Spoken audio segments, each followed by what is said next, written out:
کہ جب آخرت نصب العین ہوگی، آخرت اصل منزل ہوگی، تو ہمارے معاملات کا ہمارے اعمال اور معاملات کا بیلنس ٹھیک ہو جائے گا، توازن ٹھیک ہو جائے گا۔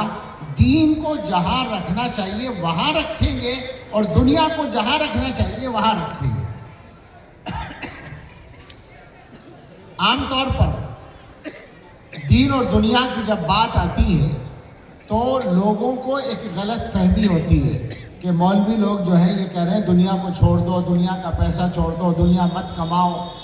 تو بالکل جلدی سے میں ایک دو جملوں میں اس بات کو نمٹا دیتا ہوں کہ ہماری شریعت میں پیسہ اور مال کمانے پر کوئی پابندی نہیں ہے، کوئی لیمٹ مقرر نہیں ہے کہ وہاں تک کمانے کے بعد آپ آگے تجارت نہیں کر سکتے، کاروبار نہیں کر سکتے، جتنا چاہیں کمائیں۔ مسئلہ وہ نہیں ہے، مسئلہ وہ نہیں ہے، مسئلہ وہی ہے دنیا کو مقصد بنانے کا، اور مقصد بنانے کا مطلب ہوتا ہے دنیا کے فائدے کے لیے آخرت کا نقصان کرنے کا۔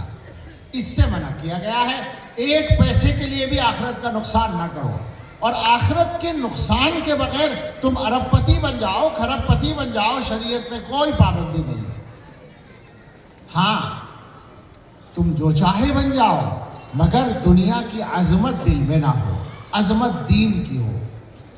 بہت آسانی سے ٹیسٹ کر سکتے ہیں ہمارے دل کا حال کیا ہے۔ آپ سوچیں ذرا، یہیں پر اسی جگہ اگر کوئی کانفرنس ہو رہی ہو تجارت کے گر بتانے کے لیے، آج کل وہ ہوتے ہیں نا، بہت سے ایگزیبیشن ہوتے ہیں، فیئر ہوتے ہیں، نمائشیں ہوتی ہیں، اور ان میں کچھ کانفرنسیں بھی ہوتی ہیں، بہت سے ماہرین تجارت، وہ جو معاشیات کے ماہر، تجارت کے ماہر، کاروبار کے ماہر، وہ آتے ہیں اور کچھ چیزیں سکھاتے ہیں۔ آپ نے دیکھا ہوگا نا کوئی نہ کوئی اس طرح کا پروگرام، اس میں کیا حال رہتا ہے۔ وہاں بھی کیا اس طرح سے بھیڑ لگا کر کچھ لوگ شور کرتے ہیں اور کچھ بچے وہاں کودتے پھر رہے ہوتے ہیں۔ ایسا ہو سکتا ہے کیا؟ میں اس جلسے کی قدر گھٹانا نہیں چاہتا، مجھے معلوم ہے کہ یہ جلسہ بہت شاندار ہے، مولوی عبدالرحمن ناراض نہ ہو، بڑا شاندار نظم ہے، بڑا سلیقہ ہے۔ مسئلہ تو مسلمانوں کے عام مزاج پر کا ہے، وہ عام مزاج کی بات ہو رہی ہے جس کا ظہور ہر جگہ ہوتا رہتا ہے۔